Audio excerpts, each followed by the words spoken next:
First one, Charlie Potter. Yeah, this is for both guys. Just how does it feel to finally be back at the point where your season ended beyond your control last year? Is this kind of sort of a long time coming type of thing, given how last year abruptly ended? Sorta. I mean, we kind of don't look at it like that. We looked at last year as a way to get better and to work hard to get to this moment. So we don't look at last year as like a regret or sad that our season ended early. We actually use it as motivation just to come just to get a head start on getting better, and I feel like we did a good job with that, and our results paid off. Let's go to Bob Holt next. Hey, how you guys doing?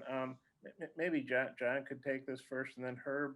You guys obviously have had a great season. You're probably locked in a number two seed. It looks like. What's the motivation for the SEC tournament for you guys? The motivation I feel like is just to keep adding on to what we started. I feel like this team has done a great job all year with putting ourselves in a position to make a deep run and do great things for this school. So at this point, it's just all about playing locked in and being focused just to continue and finish the goal. And I also think a lot of the motivation is that a lot of people didn't expect us to do what we have done this year. And so I think as long as we keep that chip on our shoulder, I think we'll be okay. Let's go to Tony Tsoukalas next. Hey guys, obviously the focus is on this season, but you guys both came back to kind of prove yourselves on the professional level as well. What do you think with the extra eyeballs in the next month you guys can do to kind of elevate your draft status? I guess you could start with John or Herb, it doesn't matter. Um, Me personally, I feel like I just need to, continue to show some more consistency. I feel like throughout the season, my consistency fluctuated. Not it didn't just come from like worth ethic or anything. I just think it was a slump point of time, but all that's gonna end, and we're gonna go to the tournament and make some noise. Yeah.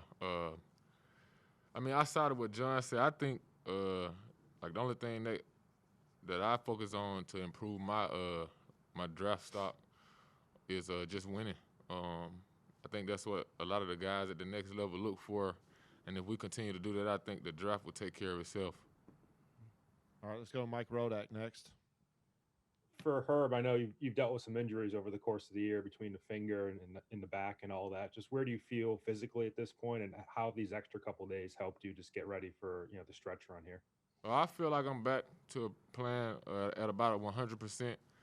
My body feels great now, so I mean I'm ready. I'm ready to play some games. All right, we got two more questions, so we're going to finish up with these two, starting with Drew Carter first. Hey guys, hey, congrats on the SEC honors earlier this week. For Herb being SEC Player of the Year, if you were to look back on your career, what are some of the moments that maybe molded you into the player you are today to the point where you can be the best player in the SEC? I mean, I had no idea that I was in the running for Player of the Year. I just wanted to get the Defensive Player of the Year award. I mean, just like a lot of the critics, like saying that I couldn't, like my offensive game was bad, like I couldn't contribute on the offensive end, and I just kept working. And my teammates, the coaches, they kept pouring a ton of confidence in me when I didn't even have confidence in myself, and it paid off this year. All right, last question, James Richardson. Hey guys, a question for both of you. Could you talk a little bit about the impact Jordan Bruner has had since he transferred over this year? He's had actually a huge impact on this team, just with his leadership, his voice, him being older than everybody, him actually being having the feel of the game already. So just the things that he brought, his shooting ability and playmaking, everything just he brought, it helps the team a lot. Especially, I think the number one thing, like I said, will be his voice. He keeps everybody's up. He always helps people out when they're down. He always pours confidence in the guys, and he just always says the right thing. So I think those are the areas he had a huge impact in. And I think he also keeps us, like poised at times. Like when things get a little rattled, he's that voice that comes in and just calms everything down when there's a lot going on, and like he pays attention to the smallest details.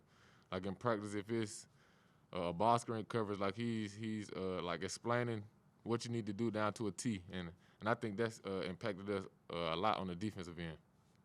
All right, thank you guys. We'll be joined momentarily with Coach Oates here. Thank you.